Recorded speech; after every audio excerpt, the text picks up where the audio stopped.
말씀에서 율법에 매여 긍휼을 잊지 말라, 율법에 매여 긍휼을 잊지 말라라는 제목으로 말씀을 함께 나누겠습니다.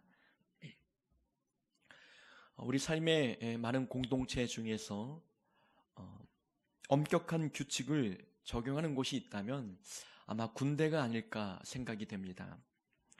군대는 모두가 예외 없이 정해놓은 한 가지 규칙에 다 맞추어야 합니다. 키가 크건 키가 작건 아니면 힘이 세건 힘이 약하건 모두가 다 동일한 소총을 들고 훈련을 받아야 합니다. 군대에서 생활할 때에 덩치가 큰 친구들은 이 소총을 너무나 가볍게 다루는데 정말 소총이 자기 허리보다 높게 올라온 아주 작은 친구들에게는 이 소총이 M60 기관총을 들은 것처럼 아마 무거운 모습들을 보게 되지요. 그런데 사람에 따라서 규칙을 다르게 적용할 수 없고 사람의 신체 규격에 맞춰서 소총이 제작되는 것도 아니고 어쩔 수 없이 한 가지 규칙과 기준에 모든 사람이 맞춰가야 되는 것을 보게 됩니다. 군장의 무게도 동일합니다.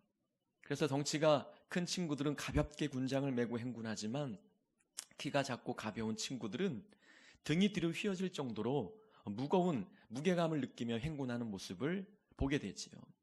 또 예외 없이 그 모든 동일한 훈련에 동일한 규율을 적용받아 참여해야 되는 것이 바로 군대의 모습입니다.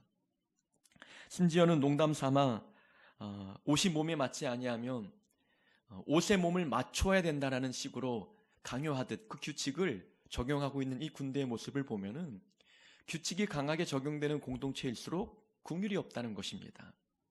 사람을 대하는 긍휼의 마음이 많이 부족하게 되어 있지요. 어찌 보면 사람보다 규칙과 규율이 더 중요한 그런 공동체이기 때문에 사람의 마음을 읽고 헤아리고 긍휼을 베풀고 또 배려하고 하는 모습들은 그렇게 찾아보기 어려운 것이지요. 군대뿐만이 아니라 다른 공동체 안에서도 규율과 규칙이 강하게 적용되는 곳이 있다면 아마 그곳이 어떤 곳이든 긍휼은 분명 사라지게 될 것입니다. 교회 안에도 마찬가지입니다. 하나님이 주인 되시고 하나님의 사랑의 말씀이 선포되는 교회라 할지라도 이 교회 안에 사람이 지키기 힘든 많은 규칙과 규율과 기준이 강하게 적용이 되면 사람의 마음은 불편해지고 어려워지는 겁니다. 긍휼이 사라지게 되고 배려와 사랑 베품의 모습들을 찾아보기 어렵게 되는 것입니다. 이름은 교회 이름을 갖고 있지만 그 내용을 들여다보면 전혀 사랑과 긍휼이 없는 이유는 바로 사람이 만든 수많은 규율들이 사람을 대하는 마음보다 더 강하게 적용되고 있기 때문입니다. 우리가 선한 사마리아인의 비유를 한번 생각해 보십시오. 예루살렘에서 여리고로 내려가던 중에 한 유대인이 강도를 만났습니다. 거반 죽게 된 그 사람을 버려두고 강도가 도망가 버렸습니다. 근데 다행스럽게도 그 길을 지나는 제사장이 있었어요. 다른 사람도 아니고 하나님을 섬기는 제사장, 하나님 말씀에 순종하려고 노력하는 이 제사장이 그 길을 지나 강도 만난 사람을 만났다는 그 자체, 이것은 강도 만난 사람에게는 절호의 기회입니다. 살 수 있구나. 내가 이제 구원을 받을 수 있구나. 도움을 입을 수 있구나. 긍휼을 받을 수 있고 사랑을 받을 수 있겠구나. 기대했을 것입니다. 그러나 우리가 알고 있듯이 제사장은 강도 만난 자를 피하여 도망가듯 지나가 버렸습니다. 그 다음에 레위인이 그곳에 도착했지만 레위인도 제사장과 다를 바 없이 강도 만난 사람을 피하여 도망가듯 갈 길을 떠나 버렸지요. 이들이 강도 만난 자를 보고도 그냥 지나갔던 이유가 무엇입니까?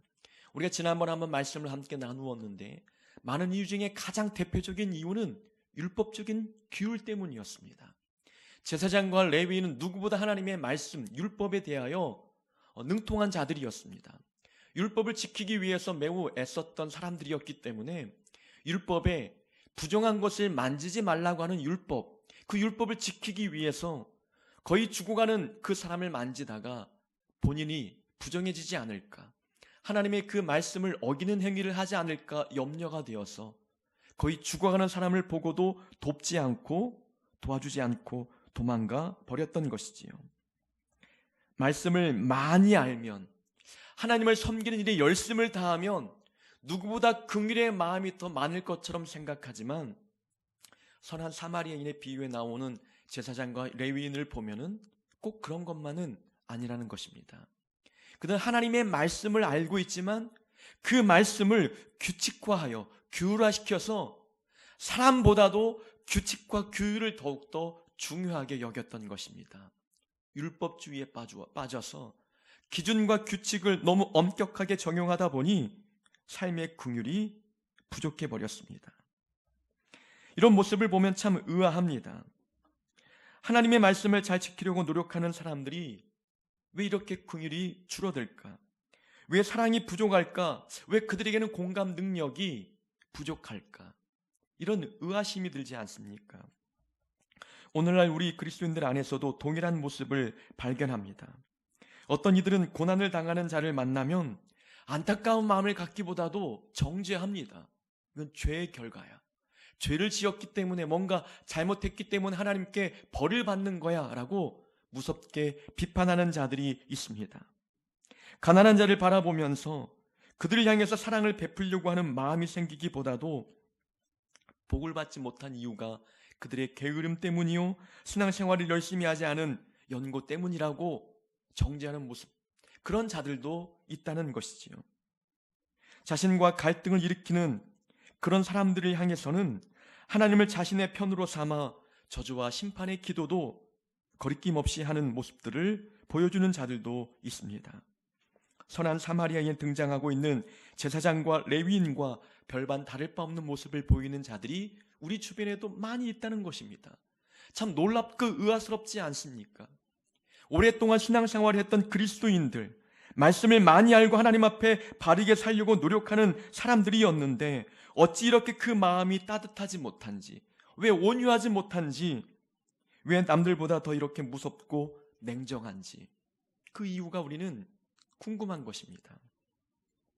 엄격한 규칙을 자기가 정해서 사람보다도 규칙을 더 강하게 적용하기 때문입니다.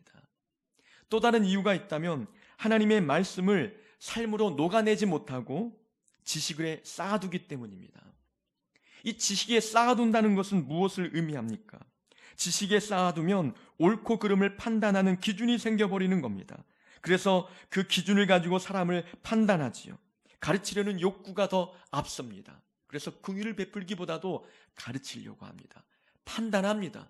분석하고 무엇인가 지식을 쌓아두었다는 것은 하나님의 말씀을 규칙화하고 규율화시켰다는 겁니다. 그래서 모든 상황을 분석하는 데는 능통하지요. 무엇인가 분석해서 원인을 찾는 데는 남들보다 뛰어나겠지요.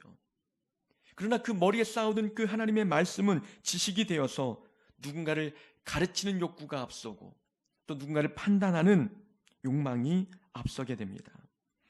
하지만 말씀을 삶으로 녹아내는 사람들은 다르지요. 그 말씀을 지키려고 노력하는 사람들은 성품의 열매가 맺어지는 겁니다.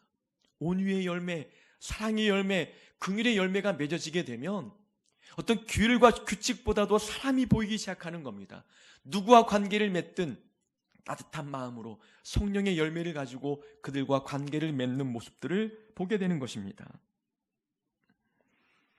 열매 맺는 많은 사람들, 인격이 변화된 것이죠. 성품이 달라진 것입니다.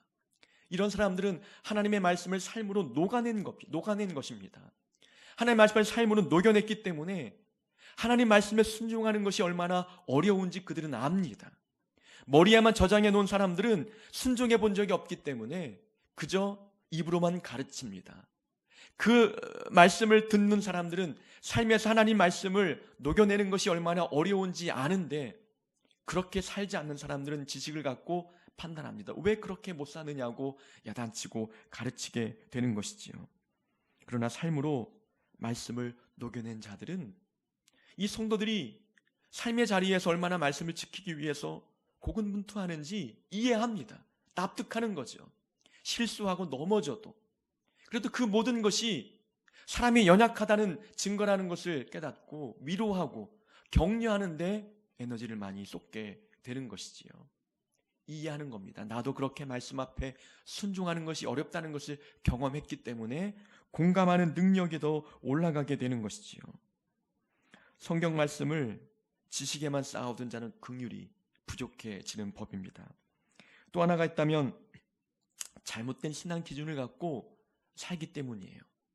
잘못된 신앙 기준을 갖게 되는 이유 중에 하나는 하나님의 말씀을 잘못 해석하고 잘못 적용하는 겁니다.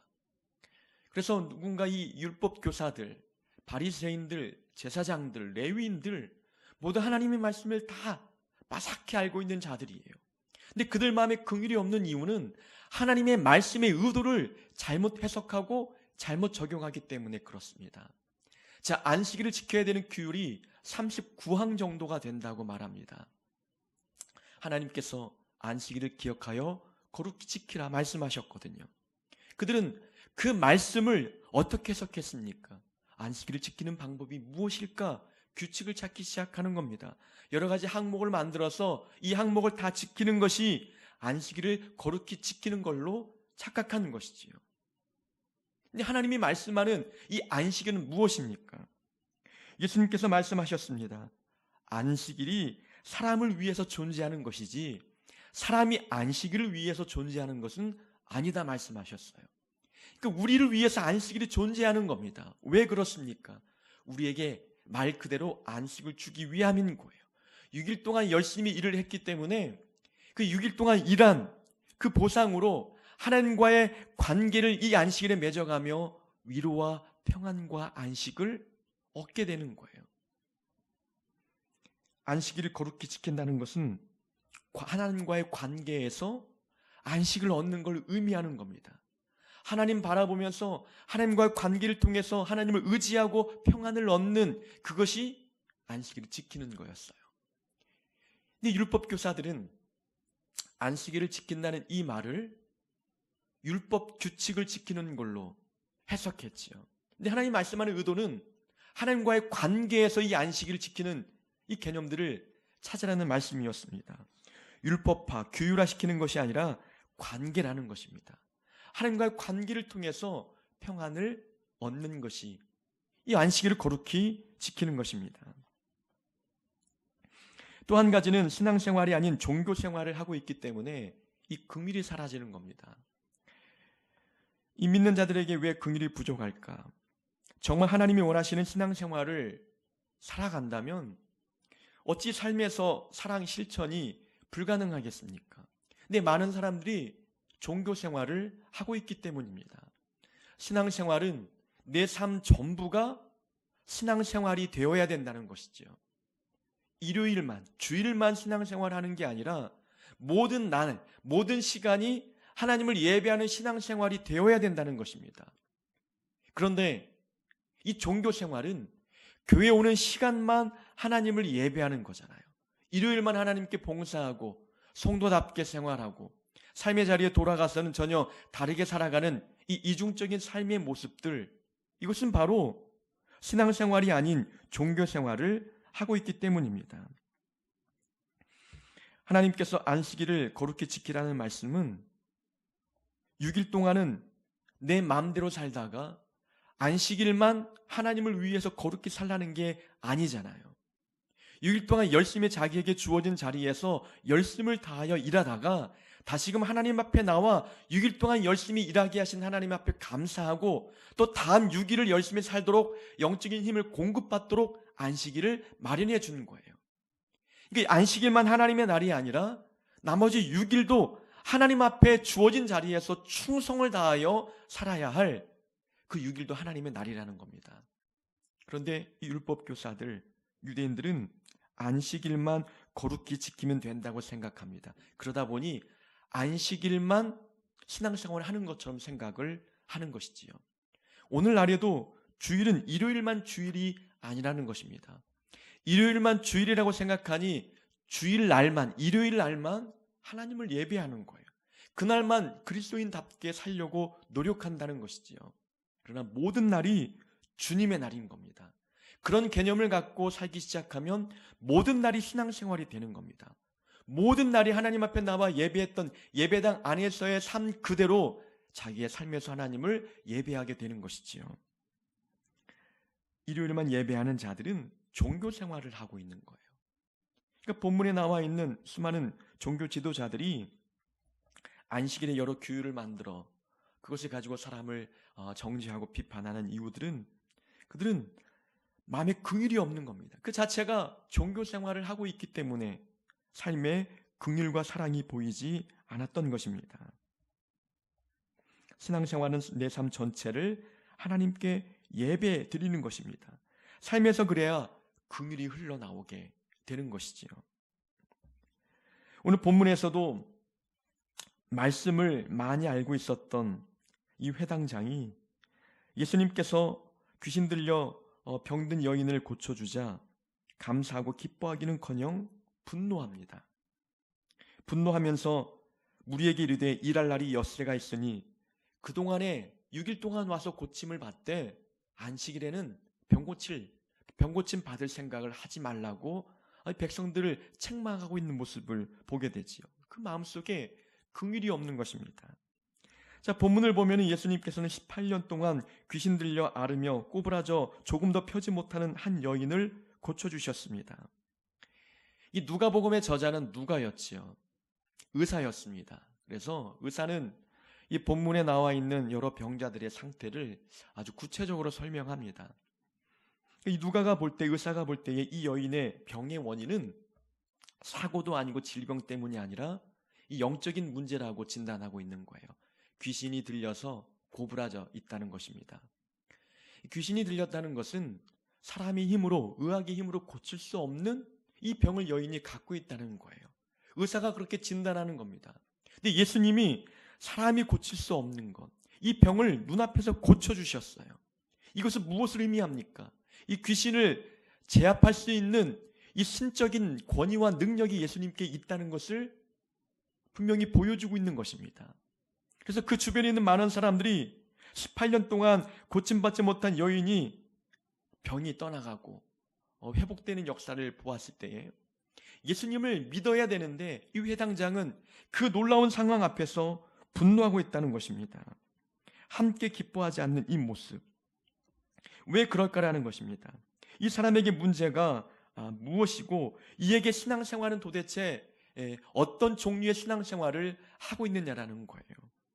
우리가 앞에서 쭉 얘기했듯이 이 회당장도 동일하게 말씀을 지식에 쌓고 또한 잘못된 신앙 기준을 가지고 있었고 그리고 종교 생활을 하고 있었던 그 연고 탓에 이 회당장도 사람을 긍휼히 여기기보다도 정죄하고 분노하고 비판하는 모습을 보여주었습니다. 우리는 본문을 보면서 그러면 우리 신앙생활에서 정말 중요한 것이 무엇이냐라는 거예요. 이 회당장에게 중요한 것은 규칙을 지키는 거잖아요. 율법을 지키는 건데 그게 아니라는 것을 우리가 본문을 통해서 찾아보게 됩니다.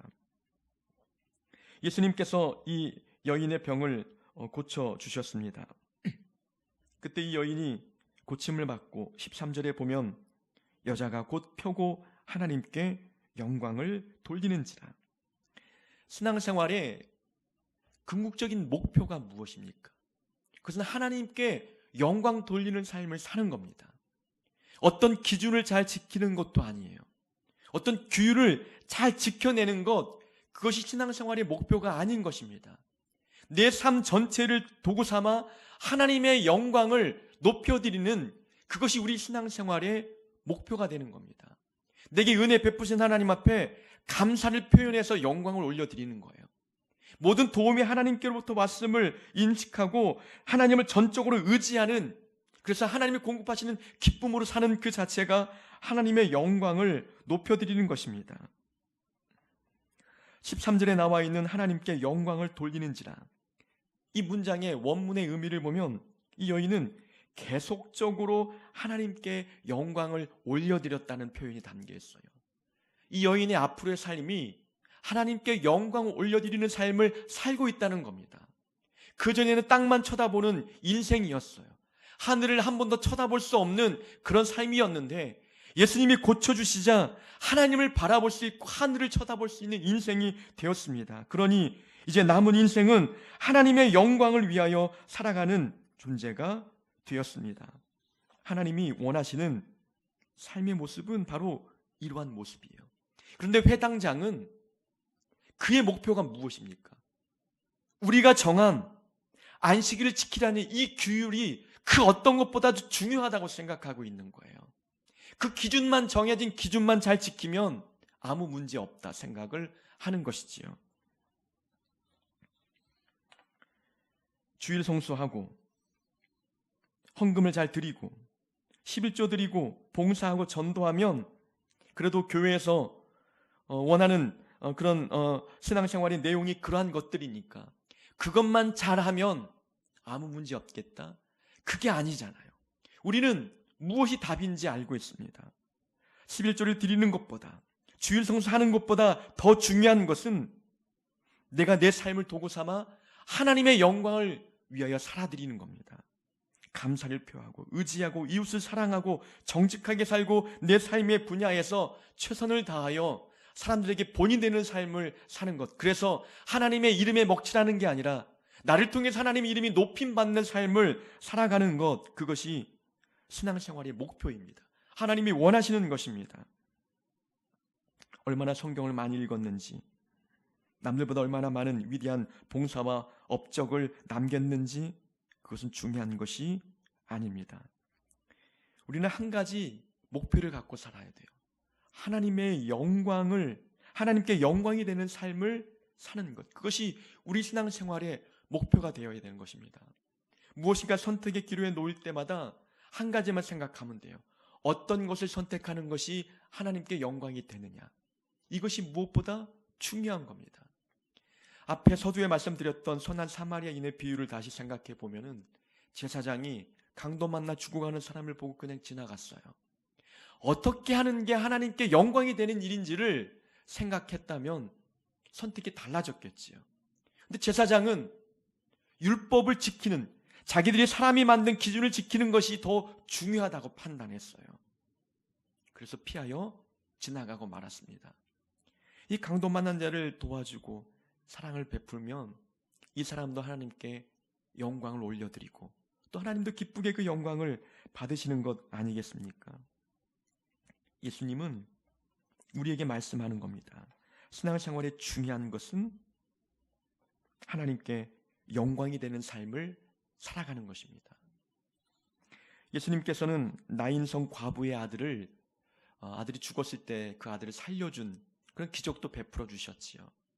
그 나인성에 들어가실 때에 한 여인이 울며 아들의 관을 메고 나오는 모습을 보고 그 장례 행렬을 멈춰 세우신 뒤에 그 관에 손을 대고 청년아 일어나라 말씀하셨잖아요. 율법을 지키는 것이 더 목적인 사람이라면 어찌 관에 손을 대겠어요? 예수님은 관에 손을 대는 것, 그것은 아무것도 아니라는 것을 우리에게 보여주는 겁니다. 이 청년이 살아났을 때 주변에 그 기적을 본 많은 사람들이 어떻게 반응했습니까? 모든 사람이 두려워하며 하나님께 영광을 돌려 이르되, 그 예수님의 행위 자체 한 행동을 통해서 모든 사람들이 하나님께 영광을 올려드리잖아요. 규칙과 기준이 더 중요하다고 판단되었다면 관을 어찌 만졌겠습니까? 예수님은 하나님께 영광이 되는 것이 무엇일까? 이 한 가지 기준을 갖고 사역하시고 삶을 사셨습니다. 신앙생활에서 정말 중요한 것은 무엇을 하고 무엇을 하지 말고 이것보다도 무엇이 하나님께 영광이 되는 것일까? 이것을 기준 삼아 우리 신앙생활을 해야 되는 줄로 믿습니다. 회당장은 예수님께서 기적을 행하셨는데 거기에 화가 났습니다. 안식일의 병을 고쳤다는 이유 때문에 분노가 올라왔던 것이지요. 그래서 사람들에게 야단치듯 이야기합니다. 다른 날 왜 놔두고 안식일에 병 고침을 받으러 나왔느냐라고 책망하지요. 기뻐할 일에 분노하고 있는 이 회당장의 모습을 보면은 그에게 중요한 것은 생명을 살리는 일이 중요한 것이 아니었습니다. 규칙과 규율을 지키는 것이 더 중요한 사람처럼 보이지 않습니까? 사람이 살아났는데, 회복됐는데, 귀신이 떠나갔는데 이것보다 더 중요한 일이 어디 있겠어요? 그런데 율법주의자들은 다른 것보다도 율법을 지키는 게 더 중요한 거예요. 사람의 목숨보다도, 영혼의 생명을 살리는 일보다도 그것을 더 중요하게 여기고 있다는 것입니다. 신앙생활이 정말 중요한 것은, 생명을 살리는 일보다 더 중요한 것은 아무것도 없다는 것을 우리는 기억해야 합니다. 원칙과 규율보다도 중요한 것, 그것은 한 영혼의 생명을 살리는 일입니다. 어떤 공동체든지 규율이 있고 또 법칙이 있고 기준이 있습니다. 그러나 그 규율과 원칙을 지키는 것이 너무 엄격하여 누군가에게 상처를 주고 누군가 마음에 부담을 주고 시험에 들게 만든다면 그 규율과 원칙, 그것이 무슨 의미가 있겠느냐라는 겁니다. 사람의 생명이 죽어간다면 우리가 정한 그 규율과 이 법칙들 다 지워버릴 수 있는 그런 용기가 우리 안에 있어야 되는 것 아니겠습니까?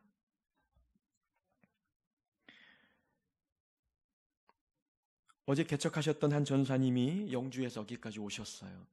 한 5시간 걸려서 오셨죠. 개척한 지 한 3개월, 2개월 됐는데 서울에서 이제 같이 사역을 했던 분이었기 때문에 교제를 쭉 해오고 있었죠. 먼저 개척한 저에게 또 많은 궁금증도 또 물어보기 위해서 오셔서 대화를 많이 했는데, 이제 헌금 낸 분들의 이름을 주보에 넣느냐 마느냐, 이것 때문에 고민이 많았던 것 같아요. 한 2주 동안, 2주는 이제 이름을 적어 넣었는데 좀 찜찜하다는 거예요. 그래서 목사님 어떻게 하세요? 이렇게 묻더라고요. 저는 넣지 않는다고 말씀을 드렸죠. 그러면 설명을 쭉 드렸습니다. 이름을 써 넣는 이유가 교회에서 헌금한 사람이 헌금을 잘 교회가 접수했는지 영수증에 성격으로 이름을 적어 넣는데, 만약 그렇게 이름을 적어 넣는다면 이제 헌금을 드리지 못하는 형편에 있는 사람들이 볼 때에는 그것이 부담이 될 수 있고 시험에 들 수 있는 그런 조건이 될 수 있다는 것이지요.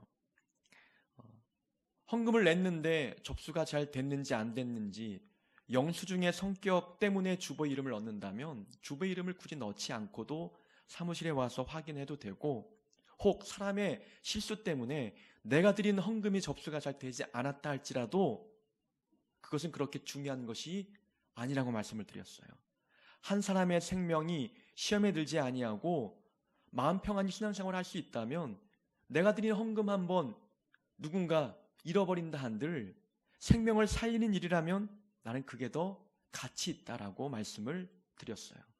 서로의 신뢰 관계에서 헌금을 내고 하나님의 그 신뢰 안에서 우리가 헌금을 접수하고 사용하는 것 아니겠느냐. 그래서 이제 헌금을 잘 냈는지 접수했는지 이것이 무엇이 중요하냐는 것이죠. 나는 드렸으면 그거 드린 것으로 만족하고 그 헌금의 용도는 이제 사용하는 사람들에 의해서 하나님의 양심껏, 하나님 주신 양심껏 사용하면 되는 것이고, 우리는 단지 드리지 못한 약자의 기준에서 모든 교회의 기준들이 움직여야 된다고 말씀을 드렸어요.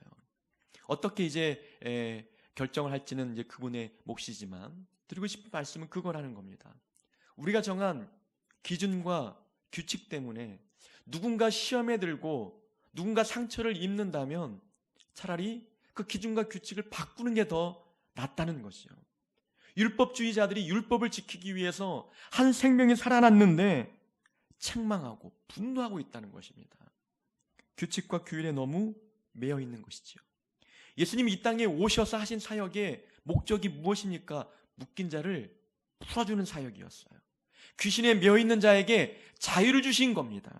그래서 오늘 본문에도 나와 있잖아요. 예수님께서 말씀하실 때에 여자여 내가 내 병에서 놓였다. 놓였다는 것은 풀려났다는 거예요. 지금까지 악한 영에 묶여 있는데 예수님이 말씀하셔서 그것을 풀어주셨다는 거예요. 그런데 사람들은 어떻게 하고 있습니까? 율법으로 다시 사람들을 묶어내고 있다는 거예요. 묶어버리고 자유를 빼앗고 부담을 주고 불필요한 죄책감을 갖게 만든다는 겁니다. 16절에 주님이 또 말씀하십니다. 아브라함의 딸을 안식일에 이 매임에서 푸는 것이 합당하지 아니하냐. 주님의 사역의 목적은 우리를 풀어주는 겁니다. 무엇인가 묶여있는 자들에게 믿음을 주어서 주어진 삶의 자유를 갖고 살아가도록 믿음의 자유를 주셔서 묶인 것들을 풀어내시는 사역들을 하고 있는 거예요. 그러나 율법 교사들과 종교인들은 또 다른 지키지도 못할 율법 규칙을 만들어서 사람들을 더욱더 묶어버리고 있는 모습을 보여주고 있는 것이지요. 주님은 생명을 살고 계신데 율법 규율들이 또 사람들의 마음에 상처를 주어 핍박하고 비판하고 있다면 그 율법 규율을 지키는 것이 무슨 의미가 있느냐라는 것입니다. 생명을 살리는 일보다 더 중요한 것은 없습니다. 그 어떤 것도 생명보다 앞세우지 말아야 되는 것입니다. 사람들마다 신앙생활하는 사람들마다 자기가 가지고 있는 규칙과 규율이 있어요. 율법주의까지는 가지 않아도 내가 정한 나만의 신앙의 기준이 있다는 것이죠.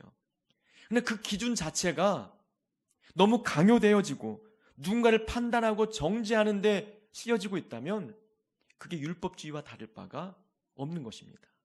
내 기준이 다 옳은 게 아니고 내가 정한 기준이 모든 사람에게 다 적용시켜 지켜야 될 만한 것도 아니죠. 일반적인 그런 기준이 아닌 것입니다. 우린 그래서 언제든지 생명을 살리기 위함이라면 내가 정한 그 규칙과 규율까지도 바꿀 수 있는 열린 마음이 우리에게 필요한 것입니다. 목회를 하다 보면 출퇴근 시간이 정해져 있긴 하지만 그게 잘 지켜지지 않습니다. 그래서 누군가 돌아가시려고 하거나 급하게 신방이 필요한 분이 연락을 해오시게 되면 그때가 몇 시가 되건 달려가야 했지요. 한편으로는 퇴근 시간 전에 좀 신방을 요청하거나 그러면 좋은데 그렇지 못하죠. 돌아가시는 분이 어찌 시간을 정해놓고 돌아가시겠어요. 아픈 분이 또 사고 난 분이 내 업무 시간 안에 그런 일들이 벌어지는 것은 아니잖아요. 그래서 이른 새벽에 나갈 때가 있고 퇴근 시간이 훨씬 지나서도 신방 요청할 때도 있지요. 이전에 한 번은 휴가 기간 때에 누군가 돌아가시려고 하는 분이 계셔서 휴가를 다 채우지 못하고 복귀했던 적도 있다는 것입니다. 나에게도 내가 정해놓은 규율과 규칙이 있죠. 퇴근 시간 또 출근 시간 이 규칙이 좀 잘 지켜졌으면 좋겠다. 그런 소망의 마음이 있지만 그러나 그것을 지키다가 누군가에게 생명을 살릴 수 있는 기회를 부여하지 못하고 놓쳐버린다면 그 기회를 놓치게 된다면 내가 정한 이 규율과 규칙이 무슨 소용이 있겠느냐라는 겁니다. 생명을 살릴 수 있다면 내가 정한 기준도 과감히 바꿔야 되는 거예요. 규율과 규칙도 다 바꿀 수 있는 여유의 마음, 열린 마음이 우리에게 필요합니다. 생명을 살리는 것보다 더 중요한 규칙은 없다는 것입니다. 18년 된 이 병을 앓고 있는 여인이 주님의 은혜로 말미암아 고침을 받았어요. 그런데 이제 회당장이 화가 났지요. 그러면 다른 사람들은 어땠을까요? 그 자리에 있는 다른 사람들, 예를 들면 이 여인뿐만이 아니라 다른 병자들도 많았을 것 아니겠습니까? 이 병자들이 이 꼬부라져 있는 여인의 병이 치유받는 모습을 보았을 때에 안식을 어기네 이렇게 판단했겠습니까? 아니겠죠. 기뻐하고 놀랐을 겁니다. 저 은혜가 곧 나에게도 임할 수 있겠구나. 예수님께서 안식일의 이 규율까지 어겨가며 이 긍휼과 사랑을 베푸신 분이시니 그런 은혜가 나에게도 임하겠구나. 내가 받은 은혜가 아니지만 그것을 보고 내가 감사하고 또 내가 은혜 받고 기뻐하지 않겠어요? 또 그 고침받은 여인의 가족들이라면 어땠을까요? 누구보다 기뻐했겠지요. 이런 놀라운 은혜가 우리 가족 안에 벌어진 일에 대하여 아마 하나님께 평생 영광 올려드리고 간증하며 살았을 것입니다. 회당장이 분노해도 분노하는 사람이 이해가 안 됐을 거예요. 이렇게 기쁘고 좋은 일을 우리에게 하나님께서 허락해 주셨는데 기뻐해도 부족할 판에 감사를 표현해도 부족할 판에 분노하는 모습이 이해가 되지 않았을 것이겠지요.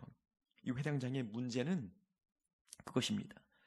이 고침받는 여인이 자기와 아무런 관계가 없는 거예요. 그러나 가족들은 관계가 있잖아요.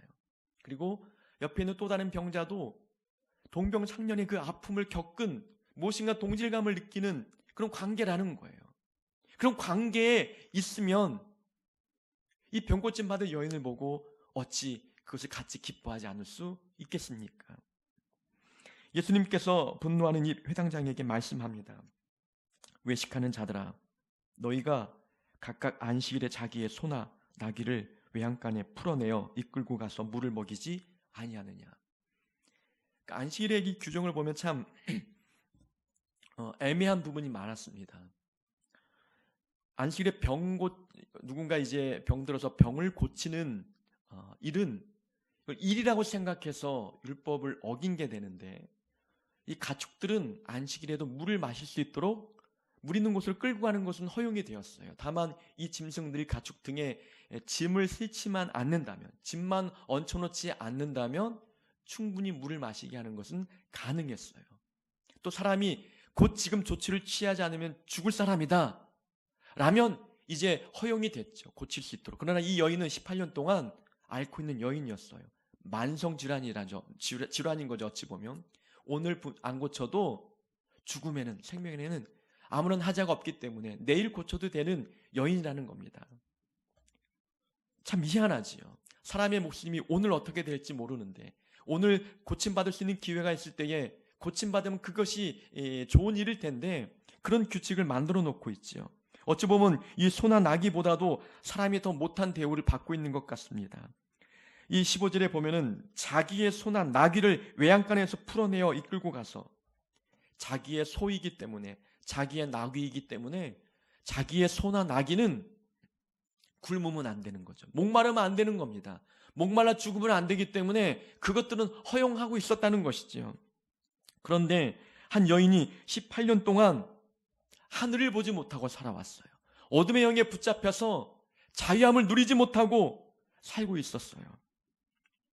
이 여인이 자기의 만약 회당장의 딸이었다면, 그의 아내였다면, 그의 가족이었다면 분노가 일어날 수 있겠느냐라는 겁니다.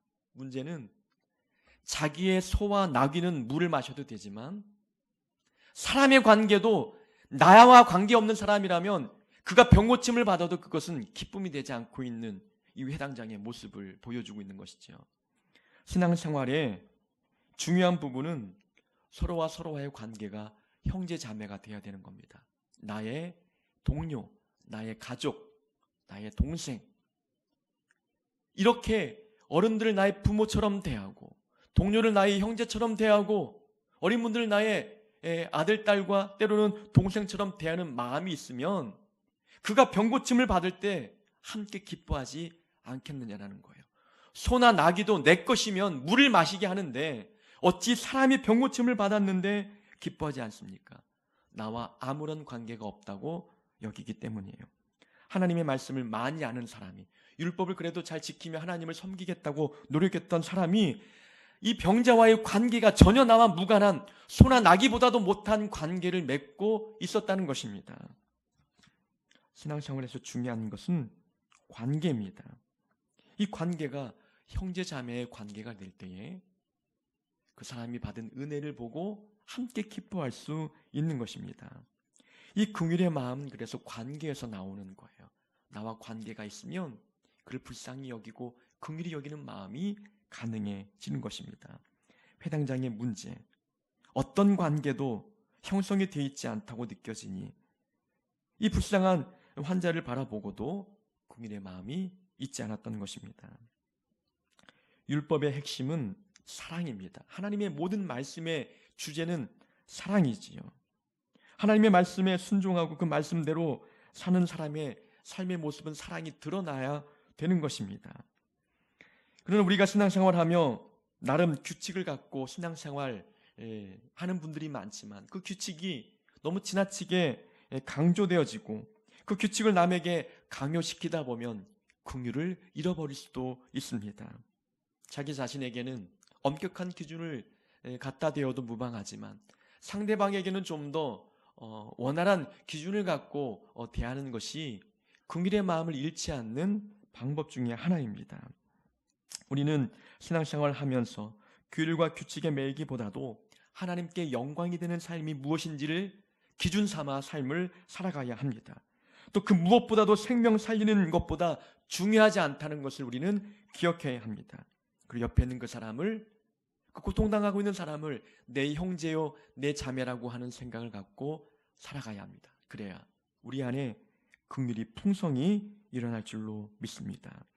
우리가 주일날 돌아오는 그날까지 만나는 사람마다 긍휼을 베풀고 사랑을 실천할 수 있는 우리 모두가 되기를 주의 이름으로 축원합니다.